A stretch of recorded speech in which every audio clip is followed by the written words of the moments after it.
I'd like to talk for a few moments before I say anything. Reference is constantly made to the number of years that I've been coming here, and it's a reminder to me that we're going to have to make a change. Either we're going to have to get a different speaker, or we're going to have to rename it Roadside Auction.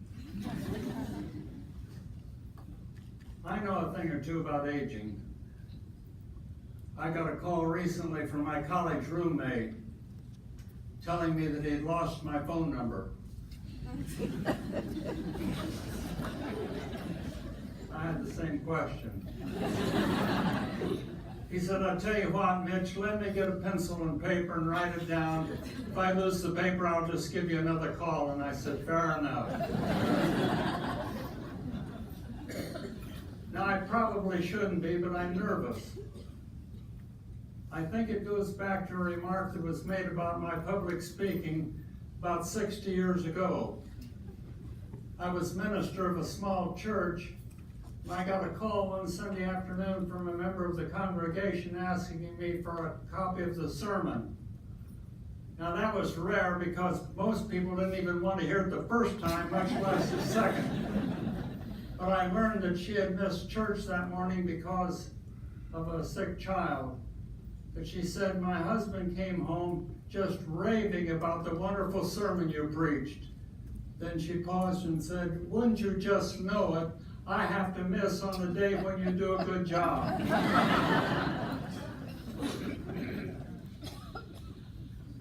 I go to a fitness center 3 or 4 times a week. And the time that I go, I run into a lot of people about my age. And when we start talking, the conversation very quickly turns into an organ recital. Either that, or they start telling me about their grandchildren. If there's anything I hate to listen to, it's boring stories about somebody else's grandchildren when I want to talk about my own. But he and I were on parallel stationary bicycles. Now that's a scene. You don't get much scenery. 2 guys riding together in a fitness center, talking occasionally, but he turned to me and he said, how old are you? I said, I'm 86. He said, I'm 84. Then he said, a very probing question. Would you do it all over again? I took that to mean, would you want to live your life again? So I said, in a heartbeat.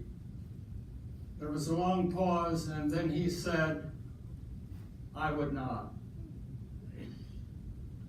I would not want to live life over again. I could not get that incident out of my mind for the rest of the day. I thought, talk about winning the lottery, and he doesn't want to live it over again. And then I compare that to the spirit that I find here. 84 people who have donated their bodies. That's 84 people who are betting on the future, who believe that some things outlive us and doing certain things will help others along the way that we will never see nor know. So I want to start by telling the class here at this school to commend you for going into medicine. I'm not suggesting that your profession will be any more important than anybody else's, but truth be told, there are not many places where you could go where you could affect the quality of so many lives in so many ways as you could in the practice of medicine. And I have a personal stake in this. I was cruising along as a young whippersnapper of 72 years old and did not have a doctor. Now that tells you 2 things about me, that I was very lucky and that I was very foolish. Thankfully, a woman doctor in our church said, Jim, you need to get a checkup. So I went for the checkup, and as she suggested, it was a necessary trip. I was in the early stages of colon cancer. So surgery was planned, and I met with the surgeon on a specific date, and he was a man of few words, get right to the point. He said, sir, you'll be arriving here on such and such a date. You'll be here at 7 o'clock in the morning. At 7:45, you'll be wheeled into the surgery room, and the surgery will last about 45 minutes. You'll be wheeled back to a recovery room, and then after the day there, you'll be sent to another room where you'll spend 3 or 4 days, and after that, you'll be released, and in a month, you'll be back to normal. Do you have any questions? Well, the most intelligent one I could think was this one. Were you in class on the day when they talked about this particular process? He didn't think it was funny either. He said, Mister, I've done more than 1,000 like this, and that was good enough for me. The day came and I went to surgery, and he had it all planned out, and he was accurate. The next morning after surgery, he came bouncing into the room and said, good morning. So I knew his speech was about half over. Then he said 3 short words that I'll never forget as long as I live. He said, we got it. That's all I needed to hear. So I stand here today literally because one young man decided, as some of you have decided, to be a surgeon and change people's lives. But I want to tell another story that comes a little closer to home. I'm dealing with the early stages of Parkinson's, not so early, but I'm dealing with Parkinson's, and I went to my doctor not long ago. I said, I need to plan a strategy. I just can't bounce along and resolve to do what accidentally happens in my life. I need to do something special to deal with it. He said, I'm going to suggest a neurologist. He said, she comes highly recommended. Well, let me tell you, it's pretty important to me that she's a graduate of this school. Her professor is sitting right over here. How cool is that? So today my life is not only being touched by being with you people, it's being touched by products of this institution. And my goodness, you've only hardly begun. Well, maybe I better check my notes. I might be finished. I want to say a word to the families. I've seen the number of the pictures up here, the comments that the young man made, and it tells me that from what the young students have said about your loved ones is that this is truly a sacred event. I was not the first speaker to be specified on when this program was begun. I got a call one day from this school, and they asked if I would speak at this event. It was because my minister had been scheduled to speak and he had to be out of town at the last minute, and they asked me. Now, I'm embarrassed to tell you I should have said no because I knew nothing about it, but I'm not that humble. So I decided to go ahead and take it up, and the longer I waited, the longer I realized that I should have said no, but it was too late. I called a member of our church who's a neurologist and said, Bud, what can I do? He said, oh, you'll think of something, Jim. I said, that's what I'm afraid of. And after kidding me a while, he said what the students said on this board here. He said, I am a better doctor today because I went to an institution that had the donor program. I said, why is that? Why are you better? He said, some things cannot be learned by a PowerPoint presentation or by rumor. It has to be learned by hands-on, and that's what this is. Then I was going down the road in Kansas City one day, thinking that I had not said enough about what this program was, and they said I was listening to NPR, and they said Melissa Block, who is still a reporter, is going to come on in the next segment and talk to a doctor about the donor program that she was trained in and the effect that it had on her life. And I thought, my goodness, right up my alley. I pulled over and got pencil and paper, and let me tell you briefly what she said. The program is more than information about muscle and tone. It's about the human spirit and the will to live. In my practice, my mind goes back again and again to the donor. The program stands out in my mind more than anything else in my preparation. That's what the program is all about. I'm going to tell you, I've had the chance through the years to talk to a number of families, and I'm going to share with you a couple of the family stories. I'm sure with 84, I would love to meet with all of you to find out the story of your loved one, because I'm sure it would be interesting. But one woman one time who was this program said, let me tell you about my husband. He moved to this country when he was 20 years old from a European country, went to work on a farm and had goals of being a farmer. When he had saved enough money, he sent for me and we got married, and we began a small farming operation. Said we had to work for other people until we could get enough money to buy our own land and get our own machinery.